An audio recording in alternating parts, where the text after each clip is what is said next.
આપણે આગામી આસામ ચૂંટણીઓ વિશે વાત કરવા જઈ રહ્યા છીએ અને જે વ્યક્તિ મુખ્યત્વે તેના વિશે વાત કરશે તે છે મનીષ કુમાર, જેઓ હવે લગભગ 2 કે 3 અઠવાડિયાથી ત્યાં બધી જગ્યાએ ફરીને નેતાઓ સાથે વાત કરી રહ્યા છે. પરંતુ આપણે ચર્ચા શરૂ કરીએ તે પહેલાં મને લાગ્યું કે મારે ચૂંટણીના સંદર્ભમાં રાજ્યની પૃષ્ઠભૂમિ રજૂ કરવી જોઈએ. છેલ્લી 2 વિધાનસભા ચૂંટણીઓમાં ભાજપ અને તેના સાથી પક્ષોએ બંને ચૂંટણીઓ જીતી છે.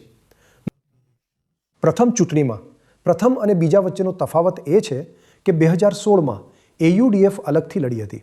2021માં તે કોંગ્રેસ સાથે મળીને લડી હતી.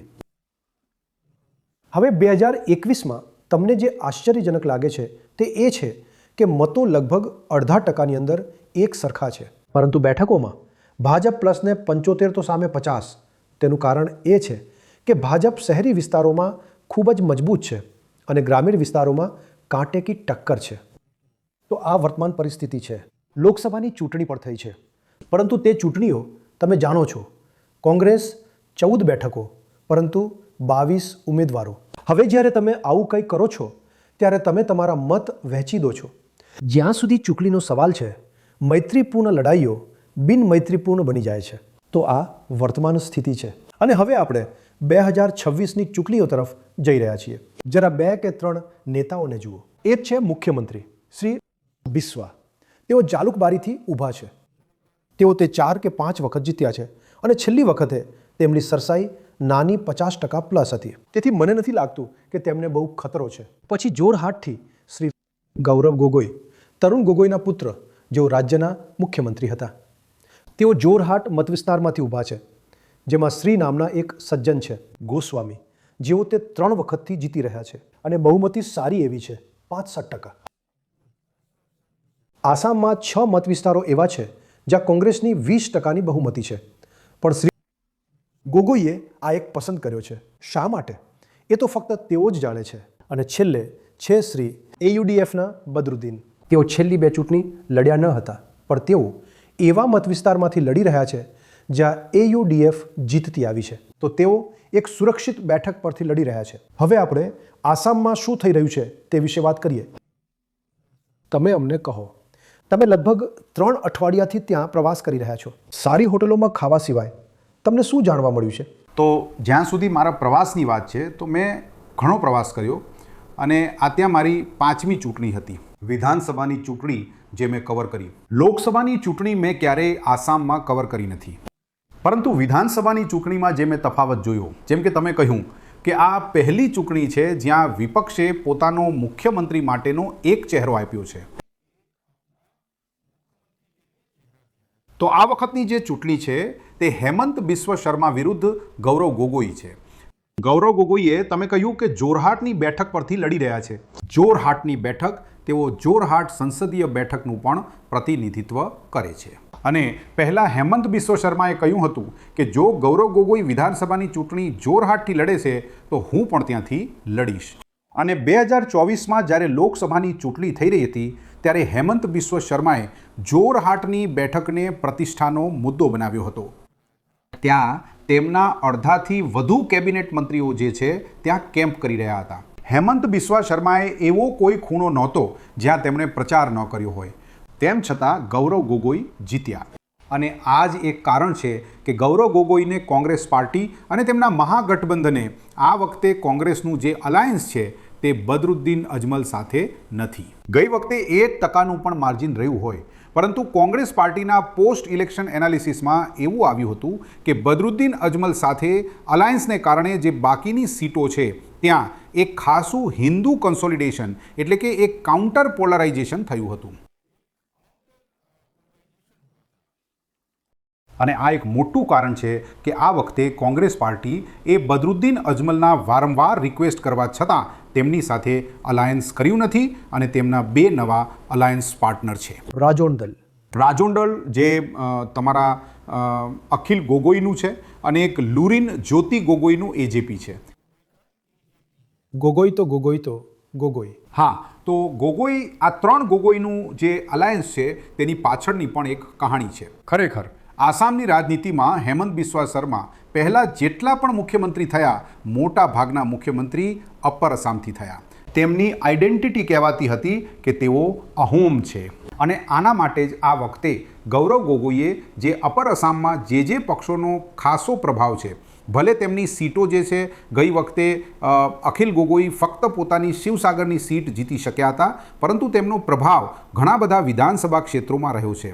કેમ આ એલાયન્સ કોંગ્રેસે કેમ કર્યું તેનું કારણ છે દોરાબ, કે 2023માં ત્યાં અસેમ્બલીની કોન્સ્ટિટ્યુએન્સીનું ડિલિમિટેશન થયું. લગભગ 30થી 35 સીટો હતી જે મુસ્લિમ ડોમિનેટેડ સીટો હતી. ત્યાં કોઈ પણ મુસ્લિમ સમુદાયનો મત જેને પણ મળતો હતો તે જીતતો હતો, પરંતુ તે સીટોની સંખ્યા હવે 20થી 25 રિડ્યુસ થઈ ગઈ છે અને 20થી 25 રિડ્યુસ થઈને 20થી 25 થઈ ગઈ છે. હવે 20થી, કારણ કે તે 30 હતી પહેલાં તે 30થી 35 હતી, અત્યારે લગભગ 20થી 25 છે. અને જે શેડ્યુલ્ડ કાસ્ટની સીટો છે તે 16થી 19 થઈ અને શેડ્યુલ્ડ ટ્રાઇબની સીટો તે 8થી 9 થઈ. તે મને સમજાતું નથી, કારણ કે સ્કેડ્યુલ કાસ્ટ અને સ્કેડ્યુલ ટ્રાઇબની સીટ તે તો એકવાર ડિલિમિટેશન કમિશન ફિક્સ કરે છે. દર વખતે ફિક્સ કરી શકો છો. હા, તે તમે કરી શકો છો. તેનું ડિલિમિટેશન થયું હતું. ડિલિમિટેશન 2023માં થયું. શા માટે થયું ડિલિમિટેશન 2023માં? ડિલિમિટેશન એ તમે કહી શકો છો કે બીજેપીએ 2026ની તૈયારી કરી. બીજેપી એક એવી પાર્ટી છે જે ચૂંટણી જે છે તે હંમેશા ચૂંટણી મોડમાં રહે છે, અને તેણે એક રીતે તમે કહી શકો છો કે આ 2026નું હોમવર્ક કર્યું. અને કેટલીક તો મુસ્લિમ બહુમતીવાળી બેઠકો એવી છે જ્યાં જેને એસસી કમ્યુનિટી માટે રિઝર્વ કરી દેવામાં આવી. એટલે કે જે પણ તેમનો આગામી ધારાસભ્ય હશે તે ભલે બીજેપીનો હોય કે કોંગ્રેસ પાર્ટીનો હોય, તે એસસી કમ્યુનિટીમાંથી, શેડ્યુલ કાસ્ટ કમ્યુનિટીમાંથી જ હશે. તો એક રીતે તમે કહી શકો છો જે એન્ટી મુસ્લિમ પ્લાન હતો, જે મુસલમાનોની, કારણ કે આખા દેશમાં આસામ એક એવો પ્રદેશ છે જ્યાં મુસ્લિમ વસ્તી જે છે તે 40% છે, જે મારા મતે આ દેશમાં સૌથી વધુ હશે. સેન્સસમાં તો નથી, સેન્સસમાં તો 34% છે. 34% છે, પરંતુ લોકો માનીને ચાલે છે કે 40%, કારણ કે દેશમાં 15-16 વર્ષથી સેન્સસ થયું પણ નથી. બીજી વાત એ કે બીજેપીએ આ પોતાનું હોમવર્ક કર્યું આ 2026ની ચૂંટણી માટે, કારણ કે તેમને ખબર હતી કે જો નવું અલાયન્સ થાય તો આ વખતે તમે જોશો કે આ વખતની ચૂંટણીની ખાસ વાત શું છે કે જો ચૂંટણી પ્રચાર દરમિયાન ગયા તો બધાને એવું લાગી રહ્યું હતું કે બીજેપી ફરી એકવાર સત્તામાં પાછી આવશે. પરંતુ બીજેપીની બેઠકો વધશે, કોંગ્રેસ પાર્ટીની પણ બેઠકો વધશે. પરંતુ જે તેમના બે એલાયન્સ પાર્ટનર છે, એક તો અસમ ગણ પરિષદ એજીપી, જેના ખભા પર એક જમાનામાં બીજેપીએ આસામની રાજનીતિમાં પ્રવેશ કર્યો હતો, અને બીજા જે બદરુદ્દીન અજમલ છે, જેમની 15-16 બેઠકો છેલ્લી વાર આવી હતી, આ વખતે તે સિંગલ ડિજિટમાં ઘટીને રહી જશે, કારણ કે તમને ખબર છે કે લોકસભાની ચૂંટણી પણ તે હારી ગયા હતા. તો આ વખતે જે એલાયન્સ પાર્ટનર છે, પરંતુ જે બોડોલેન્ડ છે, જે સૌથી મોટી વાત એ છે કે બોડોલેન્ડમાં જે બોડો પીપલ્સ ફ્રન્ટ હતો, BPF, જે હાગરામાં મોહિલારી હતા, જેમને ખતમ કરવા માટે હેમંત બિસ્વ શર્માએ એક રીતે પ્રણ લીધો હતો, અને તેમણે તેમના જે રાઇવલ હતા તેમની સાથે એલાયન્સ કર્યું હતું. પરંતુ તમે જુઓ બીજેપી કઈ રીતે ચૂંટણીની તૈયારી કરે છે, કે ગયા વર્ષે જ્યારે ત્યાં લોકલ ટેરિટોરિયલ કાઉન્સિલની ચૂંટણી થઈ તેમાં BPFએ સ્વીપ કર્યું, તો બીજેપીએ જે પોતાનો જૂનો UPPS છે તેને ડ્રોપ કર્યો. એક રીતે તેમને સાઈડ કરીને તેમણે તરત જ હાગરામાં મોહિલારીના BPF સાથે આ વખતે અલાયન્સ કર્યું છે, અને હાગરામાં 11 બેઠકો પર લડશે, અને બીજેપી ત્યાં બોડોલેન્ડમાં જે 15 બેઠકો છે ત્યાં તે 4 બેઠકો પર ચૂંટણી લડશે. તે વ્યવહારુ રાજકારણ છે, કારણ કે કોઈ વિચારધારા નથી. તો હું શા માટે વધુ મજબૂત વ્યક્તિ સાથે ન જાઉં? મને લાગે છે કે ભાજપ જે કરી રહ્યું છે તે સાચું છે. હવે આપણે એ તરફ આગળ વધીએ કે ભાજપ તરફથી અને કોંગ્રેસ તરફથી આ ચૂંટણીમાં મુખ્ય મુદ્દો શું છે. ભાજપ તરફથી આપણે જાણીએ છીએ કે તેઓ હંમેશા જે વચન આપે છે તે સિવાય આશાસ્પદ લોકો કોણ છે. આજકાલ ચૂંટણી જે છે તે પ્રોમિસીસ પર નથી થતી. આજકાલ ચૂંટણી જે થાય છે તે છેલ્લા 90 દિવસોમાં, ખાસ કરીને 45 દિવસોમાં તમે લોકોના ખાતામાં કેટલા પૈસા આપ્યા તેના પર હોય છે. ત્યાં ભાજપનું તમે કહી શકો કે પરફોર્મન્સ જે છે તે બિહારમાં જેમ નીતિશ કુમારે કર્યું હતું તે જ રીતે તેમણે 10,000 નહીં પણ 9,000 જે છે અને નવદેવ સ્કીમમાં 40 લાખ મહિલાઓના ખાતામાં એટલે કે 3,600 કરોડ રૂપિયા તેમણે ચૂંટણીની ઘોષણાના બરાબર 4 દિવસ પહેલાં ટ્રાન્સફર કર્યા. આ ઉપરાંત ઘણી બધી સ્કીમ્સના પૈસા પણ ગયા છે, જેના કારણે ભાજપ ગ્રાઉન્ડ પર આ ચૂંટણી પ્રચાર દરમિયાન ખૂબ જ ઇનવિન્સિબલ લાગી રહી છે. મને એક વધુ પ્રશ્ન પૂછવા દો. એનઆરસી અને સીએએ વિશે આ બધી વાતો છે જેનાથી મુસ્લિમ મતો વિમુખ થવાની અને હિન્દુ મતોને પ્રોત્સાહન મળવાની પણ શક્યતા છે. તે બાબતોની શી અસર છે અને કહો કે એ હકીકતની કે યુનિફોર્મ સિવિલ કોડ આવી રહ્યો છે તે પછી આ વાતનું શું થાય છે? જો ચૂંટણીમાં આજકાલનો સૌથી મોટો મુદ્દો એ હોય છે કે પૈસા કોણ આપી રહ્યું છે, કોણે ખાતામાં કેટલા રૂપિયા પહોંચાડ્યા. તો કેમ્પેન કરવાની શી જરૂર છે? પૈસા આપી દો, ખતમ કરી દો યાર. તો હવે તમે માનો કે ન માનો, ચૂંટણીની હવે દેશની ચૂંટણીની જે સૌથી મોટી સચ્ચાઈ એ જ છે કે તમે પ્રધાનમંત્રી નરેન્દ્ર મોદી હો કે તમે રાહુલ ગાંધી હો, જે મુખ્યમંત્રી જે રાજ્યમાં જેટલા પૈસા આપે છે તેનો સ્ટ્રાઇક રેટ એટલો જ વધારે વધે છે અને એ પૈસા પણ જે છે એ ચૂંટણીની પહેલાં on the eve of election જ્યારે એ આવે છે. મને સમજવા દો. માની લો કે તમે 3,000 રૂપિયા આપી રહ્યા છો કારણ કે તમે મુખ્યમંત્રી છો અને હું કહું કે જો હું મુખ્યમંત્રી બનીશ તો હું 6,000 રૂપિયા આપીશ. તમને લાગે છે કે મારી વાત નહીં ચાલે? તે કર્યું છે. તેમણે આંધ્રપ્રદેશમાં આ કામ કર્યું છે કે જગનમોહન રેડ્ડીએ ઘણા પૈસા આપ્યા હતા. એક રીતે તમે કહી શકો છો કે ડીબીટીનું સેચ્યુરેશન લેવલ સુધી તેમણે પહોંચાડી દીધું હતું. ચંદ્રાબાબુ નાયડુએ તેમનાથી વધારે ઓફર કર્યું અને ચંદ્રાબાબુ નાયડુ પાછા આવ્યા. પણ જુઓ, આ જે પૂર્વોત્તરના રાજ્યો છે તે પણ પવન કલ્યાણ સાથેનું ચૂંટણી જોડાણ હતું. તો શું તમે કહી રહ્યા છો કે તે ફક્ત પૈસા જ છે? જો જે પૂર્વોત્તરના રાજ્યો છે જ્યાં ગરીબી વધારે છે ત્યાં આ જે પૈસા જે ખાતામાં પહોંચે છે અને ખાસ કરીને જો તે મંથલી ટ્રાન્સફર થઈ રહ્યું હોય અથવા on the eve of the election જે લમસમ એમાઉન્ટ છે તે ઘણું સાઇઝેબલ છે તો નેચરલી તમારું જો પૈસા જો તમે પહોંચાડી રહ્યા છો તો તમે એન્ટી ઇન્કમ્બન્સીને ક્યાંક ને ક્યાંક ન્યુટ્રલાઇઝ કરો છો. જેમ કે આસામમાં હું તમને જણાવી દઉં કે ચૂંટણી પ્રચાર ખાસ કરીને લાસ્ટના 2-3 દિવસોમાં એ જોવામાં આવ્યું કે કરપ્શનને કોંગ્રેસ પાર્ટીએ ઘણો મોટો મુદ્દો બનાવ્યો અને હેમંત બિસ્વ શર્મા વિરુદ્ધ ઘણા બધા આરોપો લગાવ્યા. હેમંત બિસ્વ પિછલી વખતે પણ લગાવ્યા હતા.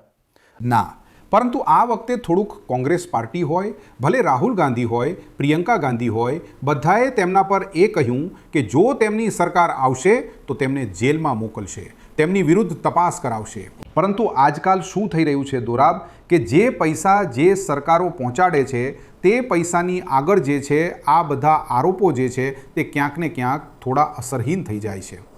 લોકોને લાગે છે કે અરે ઓછામાં ઓછા આણે પૈસા તો આપ્યા છે અમને, અને ખાસ કરીને જો તમે મહિલા મતદારોને જો તમે પૈસા આપી દીધા તો મહિલા મતદારોનો જે મત છે તે એક રીતે તમે જે છે સંપૂર્ણપણે પોતાની તરફ જે છે પોતાની સાથે જે છે જોડવામાં સફળ થાઓ છો. હું તમને એક વાત કહું છું કે જેમ તમે જોયું હશે કે બિહારમાં જ્યાં પણ અમે એનડીએની સભાઓમાં જઈ રહ્યા હતા મહિલાઓની સંખ્યા આ વખતે ઘણી વધારે હતી. હેમંત બિસ્વ શર્માનું પણ આસામમાં જેટલી પણ સભાઓ થઈ રહી હતી તેમના રોડ શો થઈ રહ્યા હતા તે મહિલાઓ આવી રહી હતી અને તે મહિલાઓ એ જ મહિલાઓ હતી જેમના ખાતામાં અરુણોદય સ્કીમનો પૈસો જઈ રહ્યો હતો. અને અરુણોદય જે છે બિહારની તુલનામાં આ એક ચાલુ યોજના છે. કારણ કે તમે કહ્યું કે કોંગ્રેસ પાર્ટીએ ત્યાં પોતાના વાયદામાં કહ્યું છે કે તે 50,000 રૂપિયા સ્વરોજગાર કરવા માટે આપશે. પરંતુ સાથે સાથે હેમંત બિસ્વ શર્માએ જેમનું જાહેરનામું નિર્મલા સીતારમણે જારી કર્યું હતું તેમણે કહ્યું કે આ અરુણોદય સ્કીમ જેમાં 1,250 રૂપિયા આપી રહ્યા છે તો આવનારા 5 વર્ષોમાં આને વધારીને તબક્કાવાર આને 3,000 પણ કરી દેશે. તો એવું નથી કે કોઈ એક વારમાં પૈસા આપીને ઘરે બેસી જાય છે. મેં સાંભળ્યું છે કે તમે જાણો છો ભાજપ પણ સ્વદેશી લોકો માટે જમીનના અધિકારોનું વચન આપી રહી છે. બ્રહ્મપુત્રા પર વધુ પુલ. તમે કહી રહ્યા છો કે રોકડ તે બધું ધોઈ નાખે છે. શું તે સાચું છે? ના, જો તે બધા જે મોટા મોટા પુલ બને છે તે લોકોને એવું લાગે છે, જુઓ જેમ હું આસામમાં જ્યારે મુસાફરી કરી રહ્યો હતો તો જે કટ્ટર ભાજપના મતદાર છે તે પણ એક વાત માની રહ્યા હતા કે ભ્રષ્ટાચાર, જે મુખ્યમંત્રી પર ભ્રષ્ટાચારના આરોપો લાગી રહ્યા છે તેમાં ક્યાંક ને ક્યાંક કોઈ સચ્ચાઈ છે. પરંતુ સાથે સાથે તે તમને એ પણ બતાવી રહ્યા હતા કે જુઓ અહીં ગુવાહાટી શહેરમાં કેટલા ફ્લાયઓવર બન્યા છે, કેટલા સારા 4 લેન રસ્તા બન્યા છે. તો આ જે રસ્તાઓ બને છે, ફ્લાયઓવર બને છે, તો તે ક્યાંક ને ક્યાંક મુખ્યમંત્રી વિરુદ્ધ જે ભ્રષ્ટાચારના આરોપો છે તેને પણ નિષ્ક્રિય કરે છે અને ઘણા લોકોમાં તે ભ્રષ્ટાચાર એટલો મોટો મુદ્દો બનીને હવે ઉભરતો નથી. તો દેખીતી રીતે વિકાસ થઈ રહ્યો છે, ભ્રષ્ટાચાર થઈ રહ્યો છે.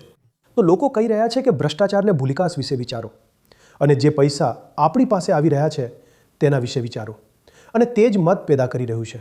જુઓ દુરાબ, એ તો તમે જાણો છો કે હું વારંવાર કહું છું કે આજકાલના મતદારનો સીધો સાદો એક જ સિદ્ધાંત છે કે તમે મને નોટ આપો, હું તમને વોટ આપીશ. તે હવે નેતાઓ સાથે વ્યવહારિક સંબંધ રાખે છે. અને આ પણ એક સચ્ચાઈ છે કે પ્રધાનમંત્રી નરેન્દ્ર મોદી હોય, હેમંત બિસ્વ શર્મા હોય, અમિત શાહ હોય, આ લોકો તેજસ્વી ચૂંટણી રણનીતિકાર છે. પરંતુ તેમની પણ મજબૂરી એ છે કે જ્યાં પણ તેઓ મજબૂત છે, જ્યાં તેમના સંગઠનો છે, ત્યાં પણ તેમને પોતાના મતદારને એક સાથે રાખવા માટે, ખાસ કરીને ચૂંટણી જીતવા માટે તેમને પણ હજારો કરોડમાં પૈસા આપવા પડે છે. ત્યારે જ તેમની ચૂંટણીમાં જીત સુનિશ્ચિત થાય છે. તમે જાણો છો, તમે તમારા પોડકાસ્ટમાં 2 કે 3 રસપ્રદ લડાઈઓ વિશે વાત કરી છે. એક ગુવાહાટીમાં. અમને આ લડાઈ વિશે કહો, જ્યાં આ યુવાન મહિલા કંઈક કરવાનો પ્રયાસ કરી રહી છે. ગુવાહાટીમાં જુઓ 2-3 મોટી રસપ્રદ લડાઈઓ છે. જણાવો. જેમ કે ગુવાહાટી શહેરમાં કુનિકા ચૌધરી, એજેપી, નવી એજેપી. હા, તો તેમના કેન્ડિડેટ છે તો તેમને ટિકિટ આપી છે. તેમની સામે એક બીજેપીના વિજય ગુપ્તા છે, જેઓ આમ તો બિહારી મૂળના છે, પરંતુ બીજેપીમાં ઘણા વર્ષોથી, ઘણા દાયકાઓથી તેઓ કામ કરી રહ્યા છે. એજેપીના કેન્ડિડેટનું કહેવું હતું કે જે બીજેપીના કેન્ડિડેટ છે તેઓ બહારના છે. તે બીજેપી જે છે તેણે આસામના લોકોને ટિકિટ ન આપીને તેમણે બહારના મૂળના લોકોને ટિકિટ આપી છે. તો આ એક લડાઈ હતી. કેટલીક સીટો પર ગુવાહાટી શહેરમાં જ જે છે, કેટલીક સીટો પર જે બીજેપીના રેબેલ છે તેઓ પણ ઊભા છે. જે ચૂંટણી કેટલા રેબેલ છે? ઘણા છે. બીજેપીના લગભગ 10ની આસપાસ આખા આસામમાં 126 સીટો પર છે. પરંતુ અમે જોયું કે બીજેપી તરફથી તેમને બેસાડવાની બહુ વધારે કોશિશ કરવામાં આવી નથી. તેમણે તેમને ટિકિટ આપવાની કોશિશ ન કરી. જુઓ, ભાજપ જ્યારે પણ ચૂંટણી લડે છે દોરાબ, તો તેની કોશિશ હોય છે કે કોઈ પણ જો તેના મત કાપી રહ્યું હોય તો તેને તરત જ તેમને મનાવવાની કોશિશ કરે છે. બન્યું.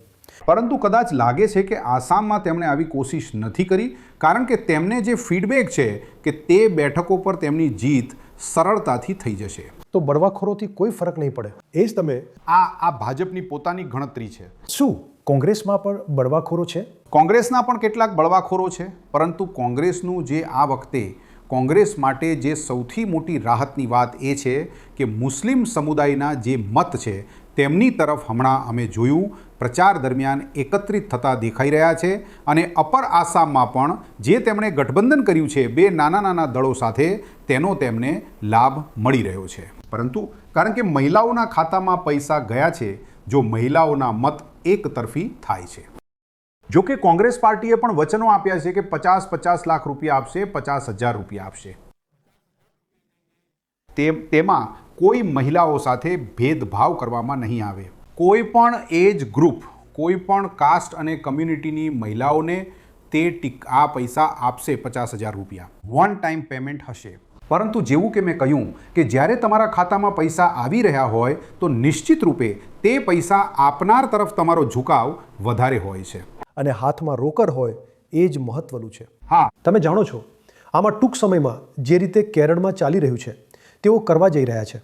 જો તમે પેન્શનર હો તો પુરુષો અને સ્ત્રીઓ બંનેને તે મળે છે. તો જલ્દી જ હવે તે સ્ત્રીઓ છે. ટૂંક સમયમાં તે પુરુષો અને સ્ત્રીઓ બની જશે. તો તમે અને હું આશા છે કે અમુક પૈસા મેળવવા માટે પાત્ર બનીશું. આ કોંગ્રેસ પાર્ટીએ પણ આસામમાં વચન આપ્યું છે કે તે 1250 રૂપિયા જે અરુણોદય સ્કીમમાં મળી રહ્યા છે તે સિનિયર સિટીઝનને દર મહિને પેન્શન આપશે. પછી ભલે તે પુરુષ હોય કે સ્ત્રી. હા, તો આ પણ એક મોટી વાત છે. પરંતુ જે મતદાર છે, મતદારનું જે વિભાજન છે, આસામમાં જે પ્રચારમાં અમે જોયું કે ભાજપનો પ્રચાર ક્યાંક ને ક્યાંક વધુ આક્રમક હતો. ભાજપ પાસે એક સંગઠન છે જે કોંગ્રેસ પાસે પણ હતું, પરંતુ કોંગ્રેસ ક્યાંક ને ક્યાંક સંસાધનોમાં આસામમાં મને ભાજપની સામે થોડી નબળી દેખાઈ.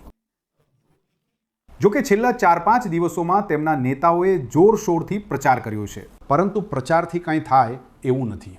તે એક મનોવૈજ્ઞાનિક સોશિયલ મીડિયા પર તમે એક માહોલ બનાવવાનો પ્રયાસ કરો છો. મતદાર જે છે તે ચૂંટણી પહેલાં સુધી અથવા જેમ જેમ તેના ખાતામાં પૈસા આવે છે તેનું મન તે જ હિસાબે બનતું જાય છે. ઉપરાંત શું તે એટલા માટે છે કે વર્તમાન સરકાર, વર્તમાન પક્ષ નહીં, માફ કરજો, 10 વર્ષથી સત્તામાં છે? શું એનો અર્થ એ પણ છે કે દરેક જણ તેમની સાથે બનેલી કોઈ પણ બાબત માટે, તેમની સાથે જે સારું થયું છે તે માટે તેમની તરફ જુએ છે અને કહે છે કે ભાજપે અમારા માટે તે કર્યું છે, તેથી આટલા લાંબા સમય સુધી સત્તામાં રહેવાનો તેમને ફાયદો પણ છે? એ વાતનો ક્યાંય પણ ઇનકાર ન કરી શકાય કે જુઓ ત્યાં ડબલ એન્જિનની સરકારનો એક પ્રભાવ દેખાઈ રહ્યો છે. ખાસ કરીને હેલ્થ કેરમાં હું જોઈ રહ્યો હતો કે હું જ્યાં પણ જઈ રહ્યો હતો ત્યાં સારી મેડિકલ કોલેજો પહેલાંથી પણ ત્યાં રહી હશે.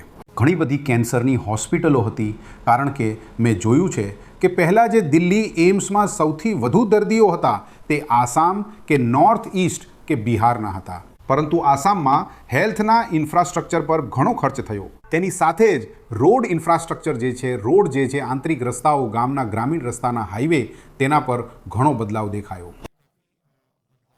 10 વર્ષોમાં ઘણું બધું થયું. તેની પહેલાં પણ થતું હતું. આસામ કેન્દ્રમાં રહેલી કોઈ પણ સરકાર માટે એક પ્રાયોરિટી રાજ્ય રહ્યું છે, પરંતુ ત્યાં લોકોમાં એક આ વિશ્વાસ જે છે ભાજપ પ્રત્યે થોડો વધુ દેખાયો કે આ સરકાર છે તો કામ કરી રહી છે. હા, આ પણ તેમના કોર વોટર છે. આ પણ માની રહ્યા હતા કે ભ્રષ્ટાચાર પણ વધ્યો છે, પરંતુ તેમનું કહેવું હતું કે કામ પણ તો થઈ રહ્યું છે. તો આ બધું સંક્ષિપ્તમાં કહીએ તો તમે કહેશો કે આસામમાં કોણ આગળ છે? નિશંકપણે ભાજપ, અને તે ખૂબ જ સ્પષ્ટ લાગે છે કે જ્યાં સુધી આસામનો સવાલ છે તેઓ સત્તામાં પાછા આવી રહ્યા છે. અમે પોલ ઓફ પોલ્સ કરીએ છીએ એવું નથી કે અમે મતદાન કરીએ છીએ, પરંતુ અમે જે પોલ ઓફ પોલ્સ કર્યા છે અમે નથી કર્યા. જે 9 કે 10 મતદાનની સરેરાશ છે તે ભાજપ માટે 83 બેઠકો, કોંગ્રેસ માટે 40 અને અન્ય માટે 3 બેઠકો સૂચવે છે. તો હવે ચાલો રાહ જોઈએ. તમારે બસ થોડી જ રાહ જોવાની છે. ચાલો રાહ જોઈએ અને જોઈએ કે શું થાય છે. આભાર મનીષ બાબુ, તમારો ખૂબ ખૂબ આભાર. ખૂબ ખૂબ આભાર દોરાબ. તમારી સાથે વાત કરવાનો હંમેશા એક અલગ પર્સપેક્ટિવ હોય છે. એક અલગ તેનું તમે કહી શકો કે લોકો માટે એનલાઇટનમેન્ટ થાય છે. ડીકોડર પર આપણી આ વિશેષ ચર્ચા ચાલુ રહેશે. જોતા રહો ડીકોડર.